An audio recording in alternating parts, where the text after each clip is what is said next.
Welcome to 0.24%, the podcast named after one of the most shocking statistics in the UK venture capital scene. In 2024, just 0.024% of VC funding went to black male founders. This show is about the stories behind that number. It's about the visionaries who build in spite of it, the founders who keep going when the system isn't built for them, and the power of community, mindset, and belief when the odds are stacked against us. Today, I'm sitting down with someone who embodies that spirit, Eric Masaba.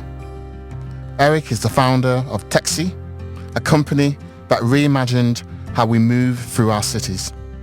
But more than that, Eric is a deep thinker, a listener, and a visionary. His journey isn't just about business, it's about resilience, self-belief, and the discipline of holding onto a vision even when the world tells you to stop. In this conversation, we'll talk about the realities of being an underrepresented founder, what it means to survive and still thrive, and how mindset and manifestation can carry you through when nothing else does. This is about more than fundraising. It's about community, it's about possibility, and it's about rewriting the rules. So Eric, welcome to 0.24%.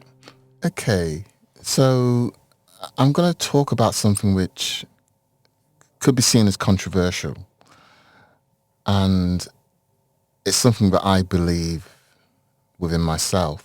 Whenever you hear from successful people, Elon Musk, Richard Branson, Bill Gates, Steve Jobs, you hear of their accomplishments and you hear their brilliant minds. But one of the things that you don't hear about, or one of the things that they don't necessarily speak about enough, is the power of mindset.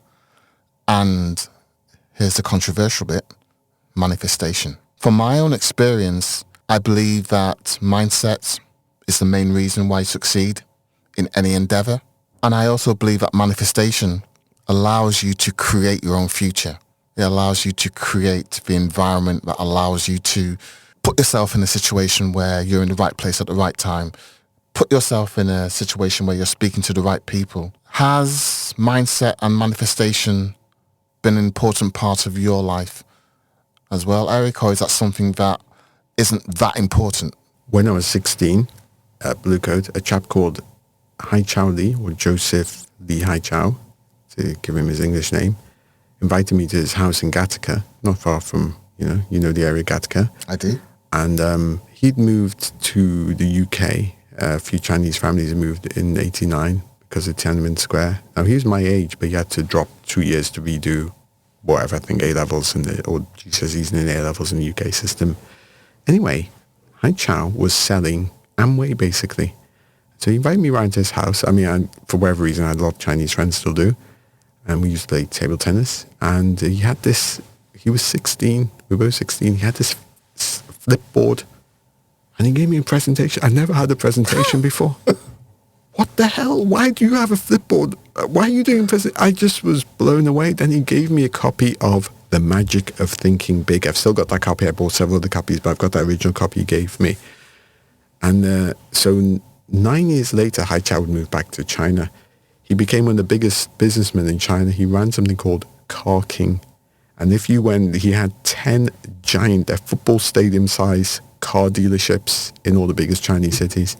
This was, and it didn't actually surprise me, because there he was at 16, giving me a presentation. I think he did computer science at Manchester, but that wasn't anything to do with what happened. Now, that book taught me manifestation, The Magic of Thinking Big by David J. Schwartz. There's two other books which are highly important to me, Think and Grow Rich by Napoleon Hill. And classic. Yeah, and How to Win Friends and Influence People. Those three books, yeah, those are the foundation of everything, and they all talk about, even if they don't use a specific term, they talk about manifestation. Now, the Stoic principles, which I didn't realize I'd been following, talk about this. There's forethought of future ills, something maleficorum or something. It sounds like a Harry Potter spell, but I've forgotten Latin for whatever reason. But the forethought of future ills means that when something, what you would consider bad happens, you've already mentally rehearsed it for what you do. When I was in the Air Force, one of the main things you do, even on your very first flight, it's not even a mental rehearsal, you say it out loud. Okay, Eric, says the instructor, today we are going to take the plane up. We're going to go to 8,000 feet. We're going to do these maneuvers. We're going to come back. In the next 10 seconds, I'll put the throttle full forward. I can remember all these because we did it so many times. If the engine fails and we're still on the ground, I will throttle back and we'll turn into whichever lay-by. If we're above this amount of height, then I'll try and put it back on the main runway. If we're too high and we've gone past this spot. So you've got a roadmap which you are mentally, and you're saying it out loud about what you're going to do if these things happen. It's not that you're wanting them to happen, but you have a complete knowledge of what you will do if it does happen. So it's not a problem. They even rehearse bad things going wrong. It's a bit like if you rehearse unbuckling your seat harness before you get out of the plane if it's crashing water or wherever else.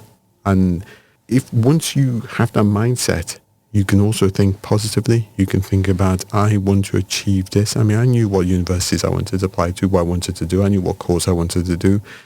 If you watch our 7 Up series, when you look at the people in the 60s, the upper class kids, they know what prep school they're going to go to. They know what Cambridge College they're going to go to.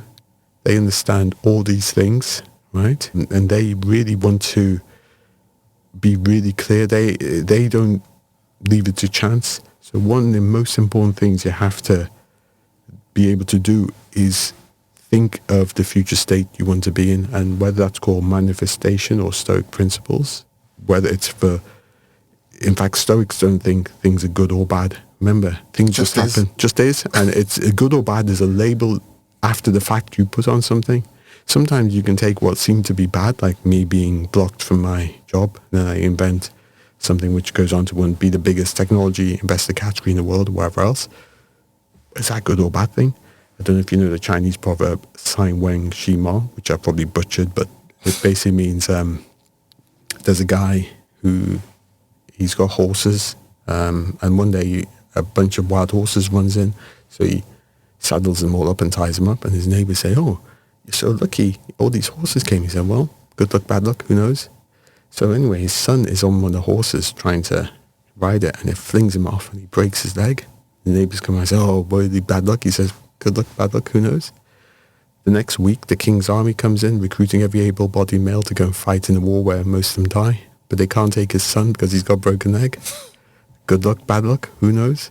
So remember, sometimes it's just a label. And one of the most important things is if you'll notice about, if you don't have, I listen to Earl Nightingale talking Neville Goddard type stuff, yeah. And he says, if you have a ship which doesn't know where it's going, doesn't have a captain, doesn't have a plan or whatever else, it's a miracle if it even gets out of the harbour.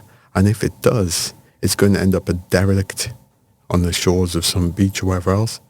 You can go to the captain of a ship, anybody who's made captain, at any time you can say, where's the ship going? He'll be able to tell you. He'll tell you where he's set off from, but he'll definitely tell you where he's going, and he'll have a plan of action for getting there. He'll know how to deal with weather and whatever else. Would you want a captain who'd never seen a storm, or would you want a captain who's been through storms? Right? So whenever those storms in life, they're training. They're great. Every time Marcus Aurelius, amazing wisdom, 2,000-year-old book, and whatever, more than 2,000 years, whenever something bad happens, don't see it as bad, see it as learning, see it as training, see it as practice, and be thankful for it.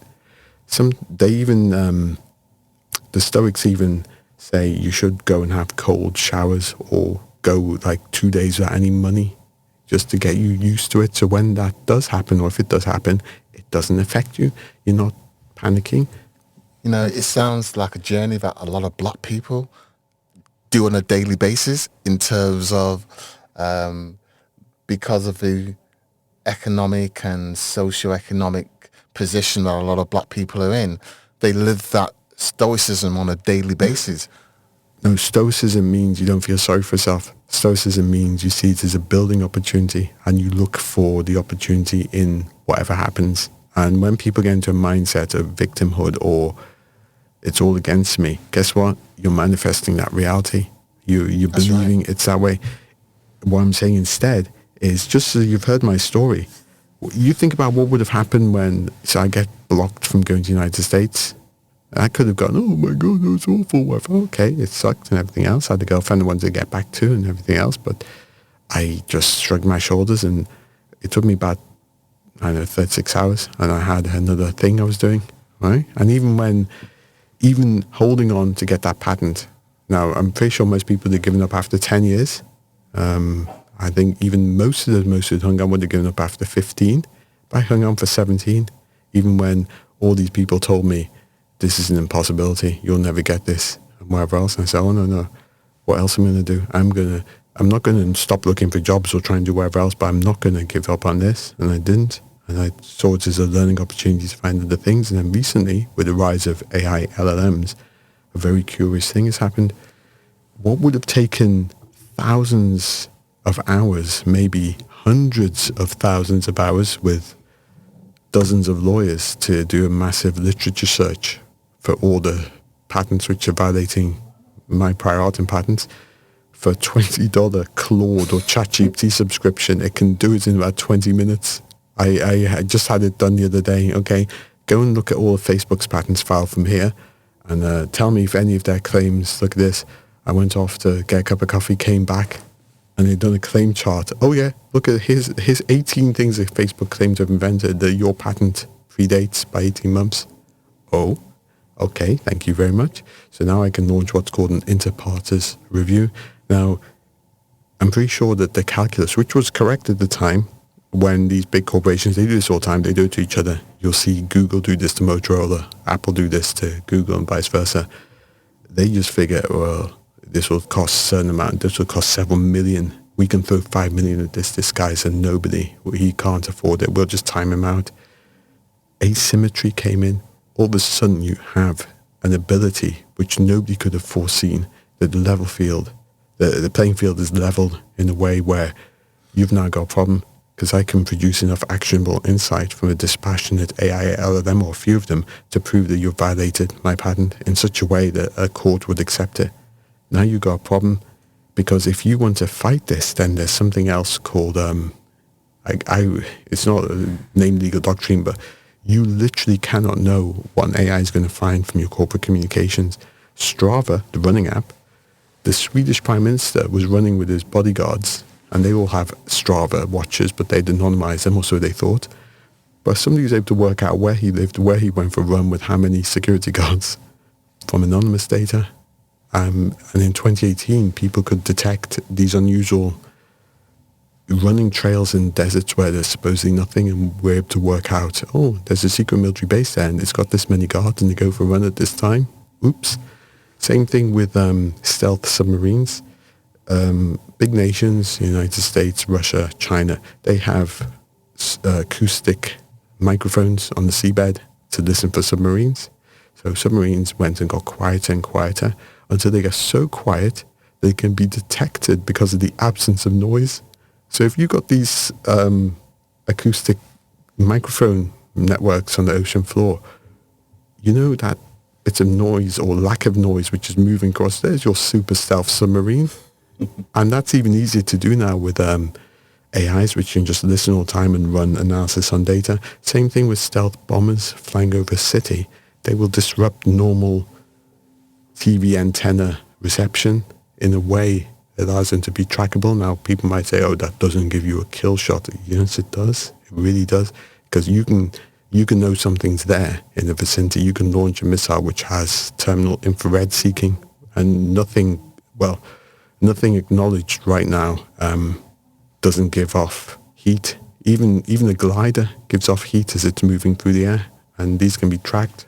So there's a whole new set of analysis and tools which can show who did what and when, which never existed even 2 years ago. And this produces what we call analytical surprise risk. So the legal doctrine of, you can reset the equitable tolling clock, which means that people who thought they'd run out the legal clock, it's like if there's DNA evidence of somebody having done something, but we didn't have a DNA detection until the 80s and 90s. Well, the court said, well, hang on, we can now go back and prove that person didn't do this crime, and we can prove this person did. And that will reset the clock. We can go back and we can say, it's not new evidence. It is new evidence in terms of extant evidence has been analysed in a way that proves something. I'll give you another example. If you speed, in the old days, you drive your car, you might do 70 miles an hour somewhere where the speed limit's 50. You're unlikely to be caught because there'd have to be a police officer there with a radar gun, and you'd have to track you over a quarter mile in order for there to be a prospect of a conviction. So that was very unlikely to happen. You'd be very unlucky. You'd have to speed in front of a police car with the cameras on, whatever else. But when they introduced these speed cameras, which are always on with radar, with those markings on the road, it's not a case of if you get caught, the probability of being caught in that case is 1. So the probability of being caught via the severity of the fine and wherever else will change your calculus. AI now is like a speed camera on all the time for all your old data. And the worst thing for some of these big corporations is some of that data is out in the open, and they're required to keep data for a certain amount of time. And if they try and delete it, it'd be called spoliation, and the judge might conclude, well, there was obviously something you were worried about, so on the balance of properties, I'm going to conclude that you probably did whatever, I'm going to do whatever else. So they have now got an incredible legal risk. And all of this just wasn't even on the horizon. I was wondering a few years ago, how am I going to get 2022 up to October when all of a sudden my patent claims are allowed? It was very hard to explain to people. People say, look, you're never going to get this patent. If you haven't gotten 16 years, you're never going to get it. And that wasn't unreasonable. Then I did get it.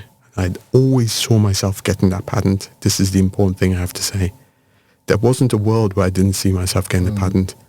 Frank Whittle, the man who invented the jet engine, he,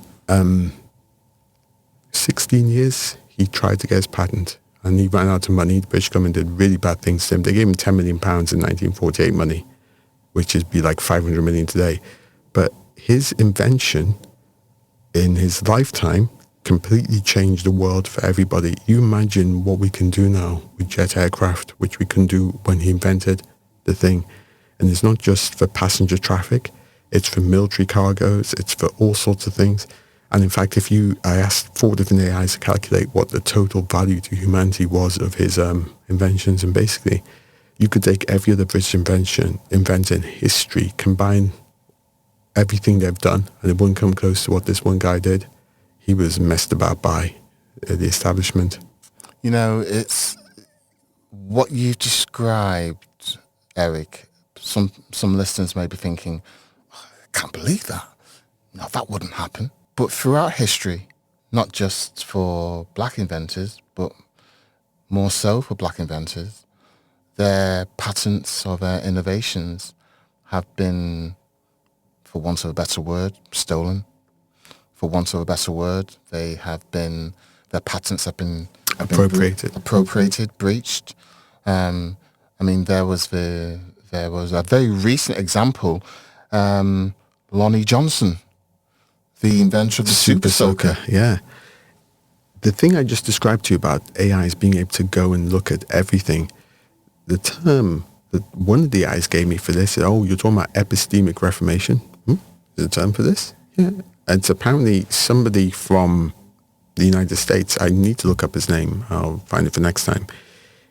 A black inventor. He said, you can go back and you can see who filed what first, because people, just because there was a black person, you say, ignore him. Obviously a black person didn't invent that. It was me.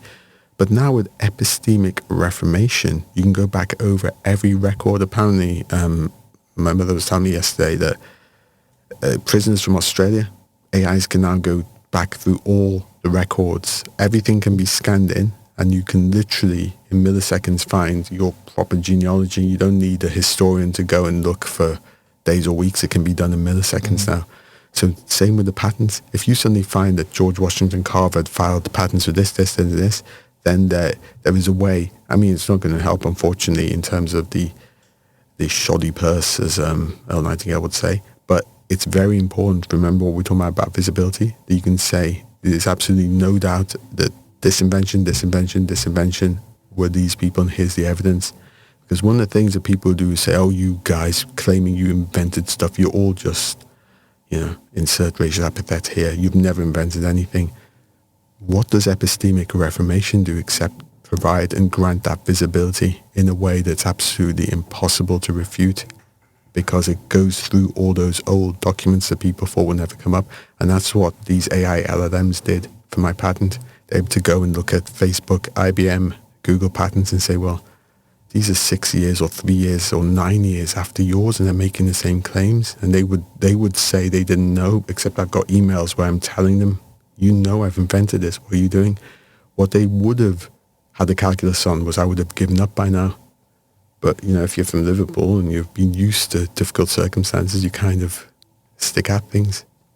And in the same respect, you think about how Liverpool's risen a bit like a phoenix, because it was done in the 80s. We got 2 more people came to Liverpool in 2005 than it left. Now it's the first increase in population for about 40 years.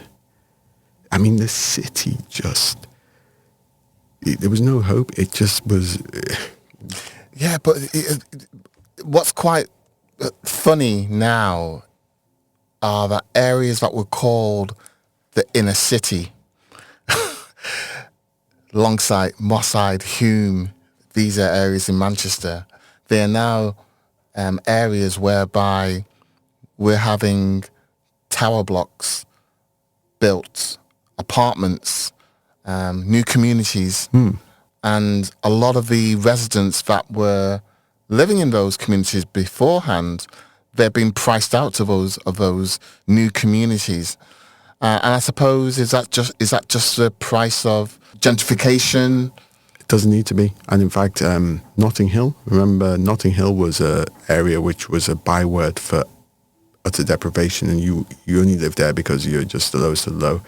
In the Ipcris file, the one with Michael Caine in the 60s, and Michael Caine was an interesting character because he was one of the first working class people to break through while still being obviously working class rather than pretending to be from the upper class. I mean, he was unapologetic about it, and it worked. And his story is interesting because he said it was an American producer who gave him the chance because he just saw him as, you're handsome, you're tall, you could play an officer. He said there was no way a British producer would ever have considered him for that. But the American producers just saw a handsome, tall actor and thought, we'll give you a chance. In the Ipcris file, his character is living in Notting Hill, which is a byword for, you pleb. And look at Notting Hill now. I don't think 3 million gets you a house in Notting Hill. And that was only since 1999, so things have changed. Now, ironically, another weird side effect of the same intellectual property, the same patent I filed, which is, you could argue it's a maturity and capacity mismatching service, okay? When we looked at what companies would default in what order and what they were connected to, as I told you earlier, that was the same aspect as looking at people who could ride share because they had the same travel needs at roughly the same time. They had the same origin destination and roughly the same time. So we could put them in an underused capacity vehicle. So instead of 5 cars with 1 person each, you could have 1 car with 5 people or 6 people if it's a driver. We can do the same thing with housing. And this is something called synthetic equity, which is an exact corollary of taxi, but for housing. It also fixes that issue of gentrification, pricing people out. Now, one of my board advisors was the late, great Dave Wetzel, Ken Livingstone's number 2, a massive advocate of land value taxation. This is a third way idea, which basically says that empty land or land which could be built on but isn't built on should be taxed so that people make it available for use. Now, it's not all land, obviously, farmland would be example. Within the city, this stops people land banking and land hoarding, and it stops unearned wealth. Ironically, you'll find that the most right-wing of right-wingers, libertarians, and the most left-wing of left-wingers agree perfectly on this. I did a podcast with Rory Sutherland of Ogilvy, Vice Chair of Ogilvy, and Dave Wetzel, and the two of them who are as their polarities are completely opposite, completely agreed on this. Now, my wrinkle is this. If you have a system where when people rent somewhere, a portion of their rent is being accrued as a kind of a community trust for them. It's their personal equity account that can only be spent for property. You've also got something called, this is my finance geek speaking, an option collar, a costless option collar. You buy a call option, which is like the ability to buy something at a lower price in the future, and you sell a put option, which prevents the house going into negative equity. You say to anybody renting, as long as you're a good tenant, you'll get your synthetic equity every month. It gets accrued. It's the same idea as when you hire people to a startup, you give them equity in the startup, and if they behave themselves, they get accrual every month, and then at some stage when the company's sold, they have a stake in the company, so they don't have to come up with cash to build their stake, which is what used to happen, which kept companies in the hands of people who already had cash, and plebs could never get there. The Americans, Mike Milken especially, looked at the analysis and said, this is wrong. There's an underutilized market here, and these people would be great if they were given an opportunity, which is what we've been talking about. So what would happen is, if this happened in Berlin, do you know that Berlin was an absolute hole? A complete, like, oh my God, who'd want to live there? I'm not kidding. Up until the 1990s. And all these artists moved there because it was cheap and they didn't mind it. And bohemian is a byword for abject poverty, but it's cool, right? So they moved there and they made it good. And then all these people started moving in and buying up, and they priced out the very people who made it that way in a way. Well, synthetic equity basically makes sure that 50% of the total value uplift of an area goes towards the people who made the area attractive in the first place. So it's not unearned wealth. If you are there and your presence makes an area better, because maybe you go to an area which needed doing up, synthetic equity provides the pathway for you to be able to profit just by being there, being a good resident, tidying up the streets, making sure you maintain the house. You can buy a bit of that area by being there. And it's the same idea as when we apply negative congestion to saying to people, if you don't use the taxi now, if you wait an hour, right, we'll give you cash. Just like, your electricity bill. On Saturdays, you can get cheaper energy, right? You can do that with traffic, and you can do that with housing. So in a way, it's the same idea. I'm just rehashing the same idea for slightly different things, whether it's finance, energy, because that's what I did in National Grid, by the way. That was exactly what I was doing in National Grid. You could put more power down lines if it's windy and cold. So you look at weather conditions to decide how you schedule loading on lines, and you'd give people negative credits for not using power. So you could shift the demand curve. You can do the same with traffic. You can do the same thing with housing. And so what would happen is you would find that the so-called worst areas in any city could be transformed in 3 to 6 months.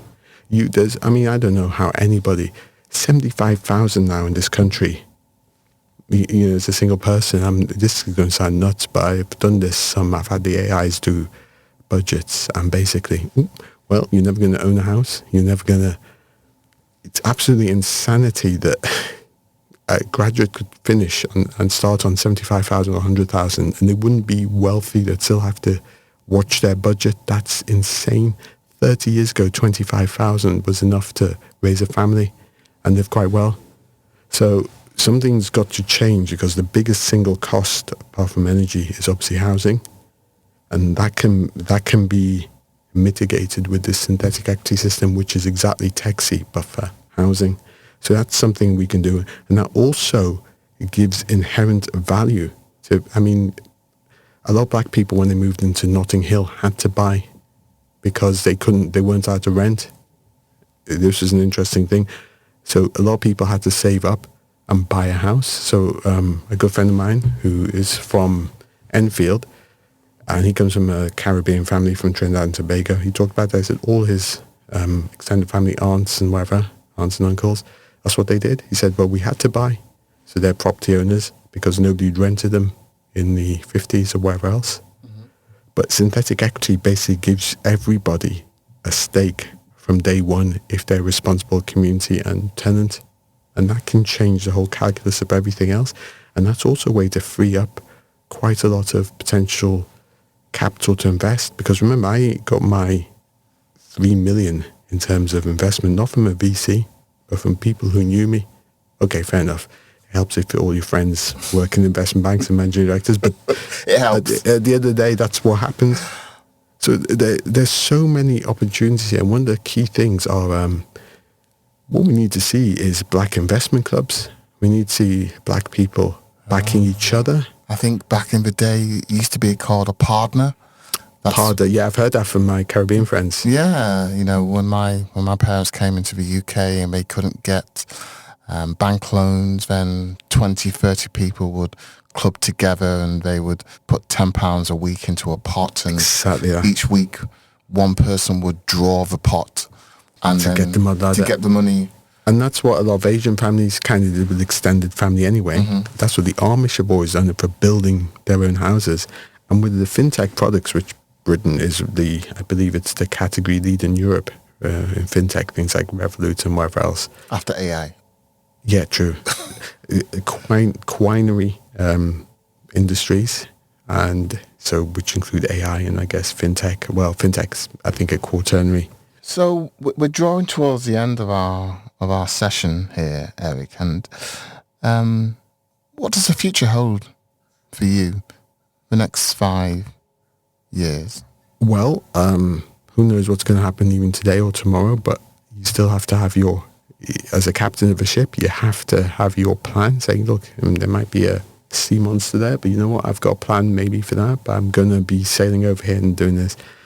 Synthetic equity will be added to the General Medical Council, the British Medical Association, and the Royal College of Nursing. That is something which can literally alleviate most of the problems of junior doctors and Pay medics. and- yeah, it's effectively like giving them a 25,000 plus at least straight away pay rise without the Treasury having to do anything, just by structuring the market slightly differently. The only thing they'd have to do is allow that synthetic equity to be within an ISA, so it's tax shielded. Okay, that can make a huge difference immediately, because I love solving problems. As I told you, I watch Thunderbirds and I want to know how to make that fly. So I wanted to know how finance works. So this is what's happened. Taxi itself, Uber still loses money. All that funding Uber's had, we're talking about tens of billions of dollars, they still lose money. And their pretense of making a small profit in 2024 was an accounting trick. They use a different model than generally accepted accounting principles. And a lot of that was to do with selling things they bought rather than anything to do with right. You see, the thing is, you can only make money with this if you can move your average occupancy per vehicle to something like 1.8 or definitely over 2. But if you're 1.2 or less in terms of average people moved per trip, you're losing money. I mean, we looked at this in detail, and the only way to make it work would be a large-scale hub, which is what I was doing. I mean, if you're going to steal something from something, make sure you understand it correctly, right? Otherwise, you're going to look silly. And I'm available for them after they pay me or after I've got to pay. This is one of the differences between a copy and the original. You see, with the original, you have a why, and you understand why you're doing something and the intricacies behind that. Whereas someone else who's copying, they just see the result of what you built and they just copy it. They do, and they can't reproduce the original stuff. In the book Liar's Poker, the author, Michael Lewis, I don't know if he's talking about his own career in investment banking or he's ghostwriting for somebody else. I'd have to re-look at that. But they come up with warrants at Salomon Brothers in the 80s and 87 or wherever else. And then an opportunist, they won't name it, they call him the opportunist. He's not quite their direct boss, but a couple removed. And he takes credit for inventing these warrants. And they can't do anything because he's more powerful than them. What they can do is do a slight wrinkle and do another issue, which then makes people say, hang on, if you invented this, how are these two young guys coming up with it? So you didn't invent it, did you? And that's kind of the way synthetic equity proves. Again, it's the same taxi model. And I got the website domain. I've written to all these people straight away, and I've done podcasts with Rory Sutherland, who's a great guy. He's got I think he's up to 3 million followers or something. It's incredible. Interesting though, even when he tweets or retweets my stuff to his several 100,000 followers, I get 1 or 2 engagements, which means I'm still being shadow banned in some respect, because you would expect a couple of 100,000 people looking at your stuff. You'd expect more than 10 engagements or something. So when people copy, they have a problem, because unless they can really copy, they won't be able to play it again, Sam. I remember when, do you remember that Run DMC track by Jason Nevins? It's like that. And they were really angry. And they said, okay, fair enough, you remixed it, but if you're any good, play it again, do another thing. And he's never done anything since. I don't know if it's because he got sued to Kingdom Come. It's a great remix and everything else. It is a great remix. But what they were saying at the time, I think it was the Reverend Run, he's going, play it again. If you really were the originator, play it again. It's like that. Yeah. Just the way it is. So this is sometimes the best way is you embody the excellence. So people are always going to say, Gary Shandling, the comedian, when he started, he was so funny that he got invited back because people said, well, that might have been a fluke. We're not going to hire you unless you can do it again because it might have been a fluke. So you always kind of have to go that way. Emma Raducanu, she'll win again. Serena Williams didn't win for 3 years after her first Grand Slam win, I believe. And apparently that's quite normal. So I know she might not be on form, but to even play at any level like that, she's an incredible tennis player. But this is the thing, if you watching the Alcaraz Sinner final this year, turns out that's the first final for 25 years in which it hasn't been a Djokovic, Nadal or Federer. For 25 years, one of those three has been in the final at Wimbledon, or usually both of two of those three. Isn't that incredible? And that's a real plate again, Sam. So in the next 5 years, I'm going to build on the foundations of everything that's come before. As I've shown you, that synthetic equity is basically TechSea but applied to housing.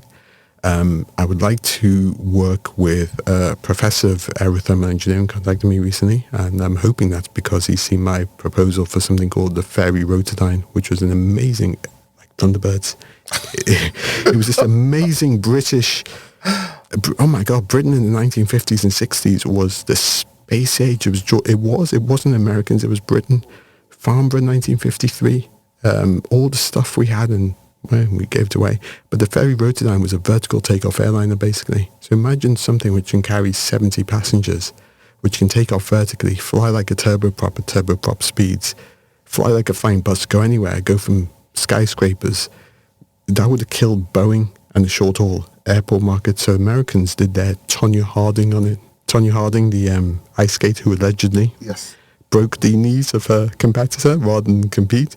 Well, that is it's a lot of big business, and American aeronautics is pretty good at that. They passed laws to say you couldn't travel supersonically just to kill Concorde because they couldn't compete. So they just said, oh, well, you're not allowed to travel supersonically. But Concorde managed to do it over oceans, right? So the Ferry Rotodyne met that fate, but we could bring it back. Now, if you've ever been to the east of England, like Norwich, you ever go there? Anywhere in the east? No. But it's 5 hours. And even if you drive or take the train, it's 5 hours. It's crazy. It's probably faster to go into London than come out again, right? And if you try to go to Cornwall, right, or Dorset from here, you're going to be driving for 5 to 7 hours. And if you go from Essex to Cornwall, that's 7 or 9 hours. With this thing, it'd be 40 minutes. We're talking about from city centre to the beach or city centre. And that would be a great export item, especially for the Caribbean, with those islands, right? Especially for Indonesia, the Philippines, lots of places in Africa. You can get flying doctor service because this thing can take off vertically, land vertically. So that is one of the things I'd really love to do. So do you believe that incumbents are stifling innovation? They always have, and they always will. But the thing is, you think of James Dyson, that's another amazing man.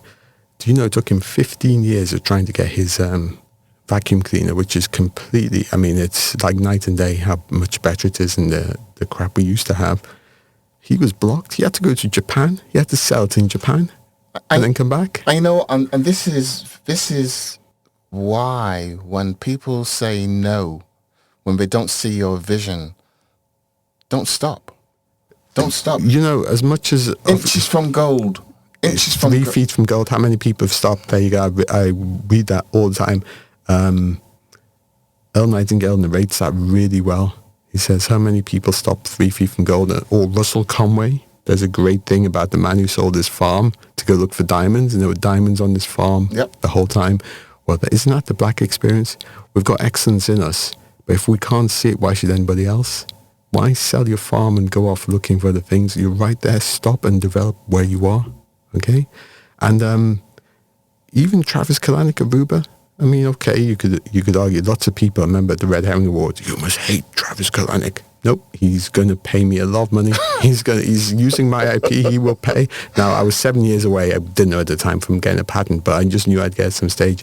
But even he said, imagine being told no every day, 2 times a day for 6 years. That's what he had to do, because he had something else which he had been trying. He'd got something called Red Swoosh. He sold it for a small amount, and then he was trying to get the thing started, and he got knocked back. And he's of the right ethnicity from the right group, and he's in the United States, and he still got knocked back, and he still had to go. So it's easy to think that all, well, I hate to use the word white people, you see what I mean? It's a broad catch-all term, much like black people, have it easy. They don't. It's a survivorship bias.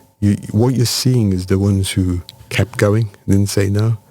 And if you start off with this idea that I'm going to fail, guess what? You're going to fail. If you think you're beaten, you are. If you think you're going to win, you will. That's one of the things that keeps me going, in that when people say no, when people say, I don't like your idea, that's fine. You're probably not my customer at this moment in time.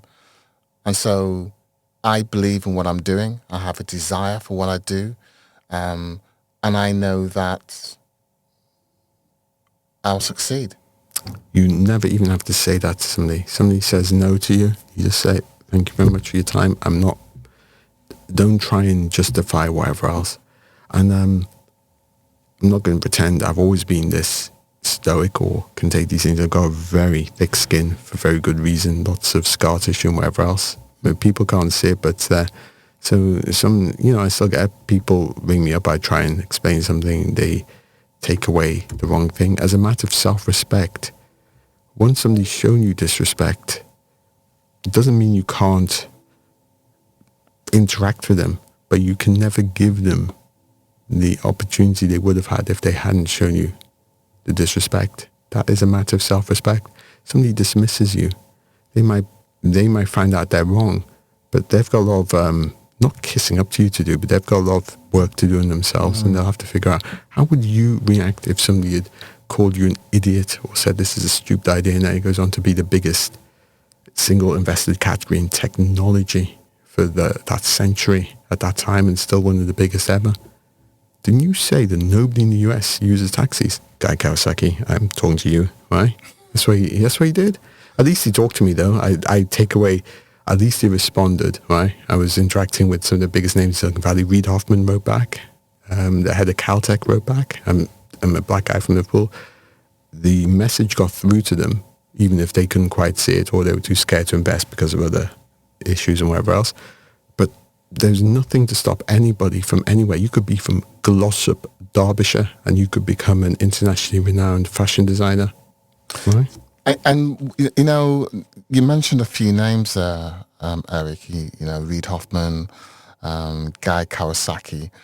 And one of the things that I would say to the listeners, never be afraid to reach out to those types of people. Never be afraid to reach out to someone who you admire, someone who's at the top of their game, because they're just human. They had to start somewhere, and they can say yes, I'm going to respond, or no, I'm not going to respond. So you have nothing really to lose and everything to gain. There we go. Another great Earl Nightingale. Somebody who everybody, especially our black brethren, should listen to every day. Actually, I'm saying black. Anybody. Remember, Lee Hai-Chow, this guy, look him up, Car King in China. I remember when I was going to Chongqing in 2016, he'd come to see me. He'd come back to the Blue Goat School. He was doing a film of his life. So he brought over, as you do, a film crew. So there he is with his wife, and there's 3 guys with the boom and everything. They're following him around. What the hell is this? Oh yeah, this is my film crew. We're doing a documentary. It's going to be shown on Shanghai TV or something else. And he's filming around the school, and he invited me in, and he said, tell you what, when you get to Chongqing, come and see my, he's living in Shanghai, but he's going to open a place in Chongqing, and he wanted to, and he gave £1 million to the school as well. This guy is just amazing. the magic of thinking big, I never even heard that book until he gave me a copy. So again, he had a trajectory, he had belief. I'm sure he's had plenty of setbacks to get there and everything else. But this is the whole point. I don't hate Travis Kalanick. I mean, it's a hard thing, the whole taxi hailing. Oh my God. I was warned. I must admit, I was warned that they are gangsters and everything else. He found out as well. My God. It's one of those things. I'm sure that James Dyson found out that the vacuum cleaner market's full of gangsters as well, and they break legs and do all sorts of things. But how could you know? Incumbents, they always want to protect. And they always get, look, a good note to finish on is when the aircraft was invented and people didn't see the point, it was a nice little toy, said the head of the army, okay? The Navy was even more dismissive, and then this general called Billy Mitchell said, oh my God, you know your $1 billion, well, not billion, whatever they cost in those days, equivalent to billion, they can be sunk by a cheap aircraft. No, they can't, you silly man. And there was lots of people who needed to believe that was the case, okay? He demonstrated, they just pretended they didn't see it, or it was just a demo, wouldn't work in real life, and then real things were sunk. And then the whole naval aviation and military aviation came in, and we've never looked back. Frank Whittle, when he came up with his new fangled engine in 1928, aged 18 or something. No, 20, sorry. He was 1928, he was born 1909. So it gets passed up the chain because he's at a technical college, Yangon University. He was at a technical college at the RAF in Cranwell. And the BODs, the incumbents, are saying, because they're all invested in propeller technology and they understand the physics or think they do, this is a nonsense. There isn't the materials don't exist to do this. Who's this man anyway? Who is it? Frank Whittle, sir. Which school did you go to? Eton Harrow? He went to grad school in commentary. You mean he's a pleb? No, we're not listening to this idiot. Just give it a bit. So they changed their mind when the Germans, who read his patent because I hadn't classified it yet, so my God, I can't do a German accent, but if I could, so this man, Whittle, this is a great idea. And they built a jet engine on his basis. Then I guess the Secret Services find out, oh my God, the Germans are flying this thing. That Messerschmitt 262 shot down 547 Allied aircraft before we put an actual jet fighter into production. And nobody'd ever seen anything like, what the hell is that? They couldn't do a thing against it to start with. 547 bombers shot down. And then they finally pulled their finger out. So what did they do? Did they say, Mr. Whittle, we messed up. Here's some money. Get going. Nope. They said, oh, you're not qualified. You better go to Cambridge for 3 years. That's what they did. They wasted another 3 years. It's just what happens. James Dyson had to go to Japan, then come back in. So incumbents will always do this. It's nothing personal. It's just what will happen. It does feel personal, right? But once you know that and you're armed with it, you put on the armor every day and you understand people aren't always going to see it. I'm going to be called a lot of things. And so be it. It's going to be what it is. People are going to tell me no.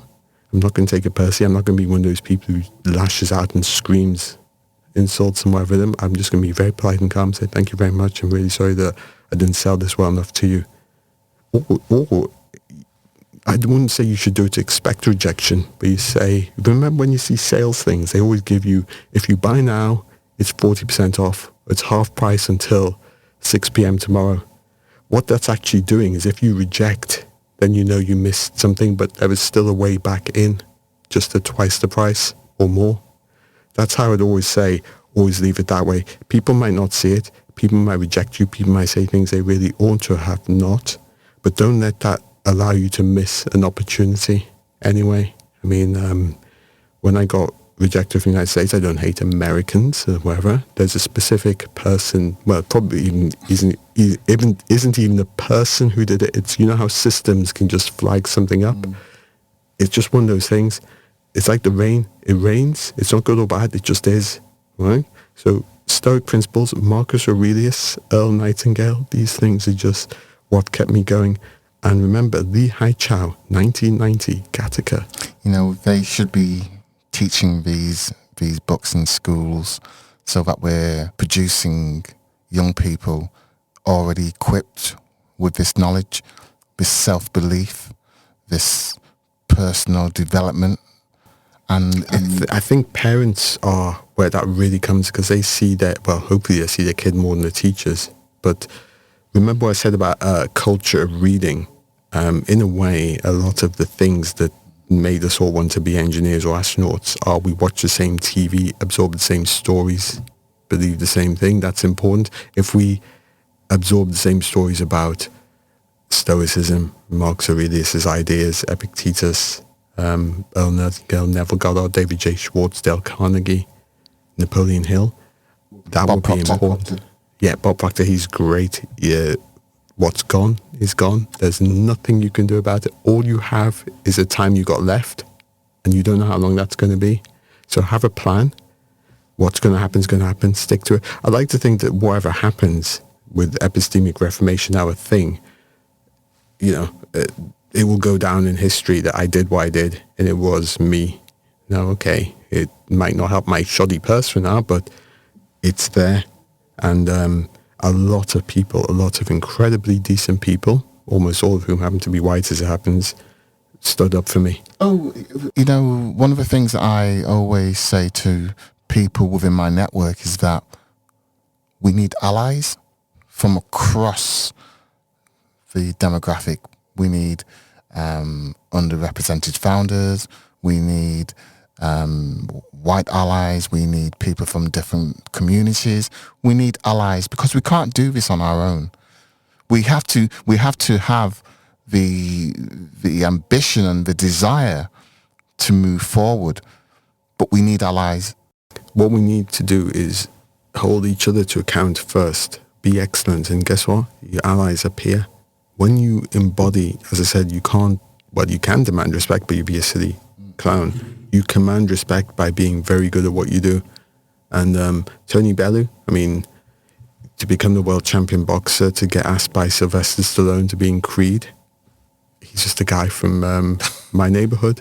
He's a really humble guy. The guy, he's not bothered if you don't recognize him. He can wear a cap, walk around. He doesn't need to. Nobody knows who he is. He doesn't need for people to recognize him. And, those types of people who don't have that ego. He's been through a lot as well. Obi's a great guy, my barber. I never knew Obi, knew all these folk. And okay, so closing reflections here, Eric. What mindset shift would you want every black underrepresented founder listening to this conversation to walk away with? Have you heard of that theory that when people are required to put their ethnicity on a paper, for an exam, if they ticked black, then they performed worse than if they hadn't ticked black or they hadn't answered that question? What that tells you is it's an internalized form of black equals not good enough or not as good. So rather than thinking of ourselves as underrepresented anything, let's just think of ourselves as people who are trying to do the best thing, and you'll find that you'll attract and people will come to you. As I said, I had a lot of help from a lot of people across all sectors. I couldn't believe some of the people who stuck up for me and came and helped me. And I'd like to think that was because I carried myself with integrity, and they could see that and say, we've watched this guy. He's okay. This is outrageous. And the official receiver, oh my God, those guys in 2012, they were so angry how I was being treated. They said, this is crazy. You haven't done anything wrong. There's no tax bill here. This is crazy. That was integrity. And they could see that I had kept the records and whatever else. And so the key thing is, be as good as you can. Firstly, work on yourself and do the work. And to get more black people, we have to have that culture within our own communities of, and you read the Dale Carnegie, the Napoleon Hill, you've listened to Bob Proctor, all these things, you put that together. I don't think white people as such have ever said, as white people, maybe in the Deep South KKK in the 20s, who knows, we have to do this. They just do whatever, and some of them are Greek, some of them Italian, some of them whatever else. But there's a certain privilege that they have that allows them to do that. Okay, but remember I told you about Larry Saperstein and the Harlem Globetrotters? There was no diversity grants or anything else. He put the fuel in his car, he drove. I think if there are 5 of them, they divided everything by 6, and he got 2 6 shares because he had to run the car and everything else, and the rest of them got a 6 share, whatever else. But sometimes you just got to build something. There's plenty of businesses in my neighborhood. Some look very professional and you wouldn't know. And Obi tells me, oh, that business is run by a black kid. But he doesn't like people know he's black because they just assume that it couldn't be any good. We've got to stop asking and start commanding respect. Don't ask for, instead command. One of the key things people can do is start in your mind, read those books, understand what Bob Proctor says, listen to Earl Nightingale. Earl Nightingale, you know his story? He was born 1921. His father left him and his mother and 2 siblings in the Great Depression in 1933. When he was 12, he was in complete abject poverty. He became a US Marine, probably just to get 3 square meals a day. He was at Pearl Harbor and one of 12 survivors when the ship that was bombed. That guy is just unbelievable. He hadn't got anything easy. Fate didn't care what color he was. I'm not going to say that he had to worry about being lynched when he walked down the street in wherever else, and of course there is that. But the first and foremost thing is to be great, because the one privilege we don't have is to be mediocre. So why be mediocre? Look at all those people look at the Fashion News or the Regises and all those people who they didn't get there because somebody said let's lower the bar, right? No. So the key thing is, why not aim for that? And if we aim for that, we'll find that we have the allies we need amongst ourselves anyway. I'm not pretending for a second that things are fair, but anybody who promised you fair was lying to you. They might have well told you they had a bridge to sell you as well, right? It's not fair, it just is what it is. So let's do the best we can by being the best we can. And finally, if there are any investors that are listening or people who are thinking about investing, what's one thing they're blind to when they overlook visionary founders? You see, visionary is always a term that can only be assessed in retrospect and hindsight. You know what they call visionary people as they're doing this stuff? They call them bonkers. They call them arrogant. They call them Steve Jobs called them crazies. Yeah, there you go. So I think if you want to be visionary, firstly, you got to do something. Just do the best you can. Be the best you can, whatever you do. There's a great phrase which only started to really make sense to me. You'll find this, even if you read Think and Grow Rich or Mighty Thinking Big hundreds of times, at different stages in your life, you'll read and take away different interpretations, and you say, oh, actually, now that makes more sense. That bit which I'd read or thought I'd understood, it's got a different meaning to me now. It makes sense. How you do anything is how you do everything. In a way, what that tells you is there's a fractal truth. And if you see somebody who is generally slovenly and has a lackadaisical attitude, doesn't keep their word, whatever else, there's no point doing business with them, because they've kind of told on themselves straight away. If you come across somebody who's always, dressed well, keeps their word, makes time, pays their bills, whatever else, you've got a foundation. I'm not saying it's going to be 100%, but it's a foundation to start with. So just like anything, you've got to screen. And if you don't hold people to account, you can't be... It's like when people say, oh yeah, I married the wrong girl. Well, no, hang on, who chose her? Who married her? Who did whatever else? You got to take responsibility. You chose her. There's lots of times when I've sat down and thought to myself, oh goodness, is there anything I could have done differently to avoid being banned or whatever else? And of course, you've got to self-reflect. As I think it was Socrates, the unexamined life is not worth living. But when you've gone through everything, trawled through the wreckage of your own life, and then realize it's not even wreckage. It's a matter of perspective. Again, would I have come up with this invention if I'd got the job? It was a well-paid job and everything else, but compared to the outcome, and by the way, in 2016, just after Lee Hai-Chow had come to see me and given him £1 million to school, I got offered 140 million by a partner at Allswang Law Firm for a buyout for my company, which was perplexing. Okay, where's the paperwork? Oh, no paperwork. It's a verbal offer. A verbal offer for 140 million. I might use strong language, but this perplexes me, chap. I don't think this is the right way to do business. Who's the counterparty? Not telling you.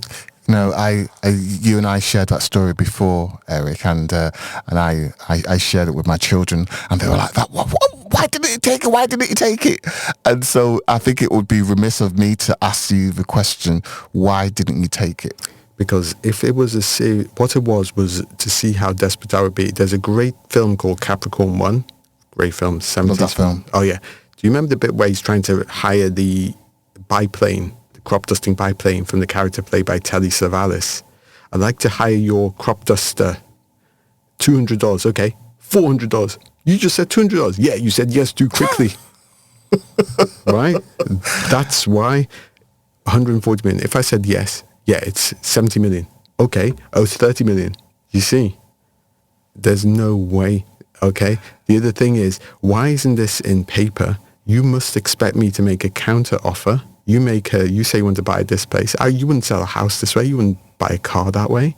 There must be a negotiation. Otherwise, you're making me a price taker, which means you feel you've got all the power. And I just smelt a rat here. And I think what they were trying to do was trick me into something called estoppel, where they had witnesses listening. And if I'd said yes, then that would have set a maximum price I could have ever got, because they said, oh no, he gave us reason to believe that was the price he was setting. I just said, in principle, I'm interested. I would like to see paperwork. I never deviated from that. Okay? So the important thing is you've got to firstly understand what the value is. And remember, in 2015 and 16, this is just when Uber had got a Series A of something like 60 million and a Series B of $250 million. Okay? Now, generally, people don't even get that sort of money even before an IPO, like a Series F or something. So these are nuts. I think their Series F was 6 billion. And they're wanting me to settle for 140 million, saying, I'm pretty sure my IP is foundational, not just to Uber, but to quite a few others, because Google was the biggest investor for a long time in Uber. So you wouldn't be making, here's the thought process is, you wouldn't be making this offer if what I had was worth nothing. So if you now want to tell me what you've got is worth nothing, oh, is that why you want to buy it off me, because it's worth nothing? You wouldn't even talk to me. So you're talking to me that set a price. Now you're trying to mess with my head to make me think it's lower. That offer was a test to see how desperate I was, and it would only have gone down. It wouldn't have even been 10% of that if I'd said yes. They would have found ways to string me along. So I could see that I'd been through, by that stage, 8 years of even dirtier tricks than this. So remember that people are always going to try and do that to you, try and tell you that what you've got's worth nothing. If anybody's got to tell you something is worth nothing, that tells you the opposite. Oh, it's worth so nothing, you go waste your breath telling me it's worth nothing. Fair enough. Of course, they'll try and do the thing by not talking to you, making you think you've got nothing as well. That's another thing. But then when an inter partes review starts, especially with AI, LLM-backed research, which literally can do what maybe 100 lawyers would have taken a couple of months to do, well, it changes the game. So remember, know your worth. Obviously, people can call you delusional and whatever else, but stick to your guns. I mean, sticking to my guns for 17 years since I filed that patent, that looks nuts. But now it's looking like a huge settlement. The final thing is, you saw the Trump administration ask for 1.3 trillion from the European powers.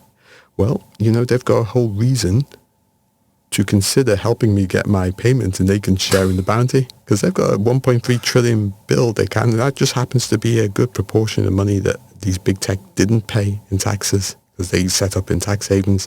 So wouldn't that be ironic if the very governments, even if whatever they did to me wasn't great, they basically collect on that, take their cut, and that's only fair. And remember, at the end of the day, if you could steal 100 million, put your hand up and say, yeah, it's still 100 million, here's $1 million back, and I'll get lost. You'd do it, wouldn't you? That is how big tech IP appropriation works. It's worth their while to do it, because the risks, even when they get caught, they only pay a tiny proportion of what they should have paid anyway.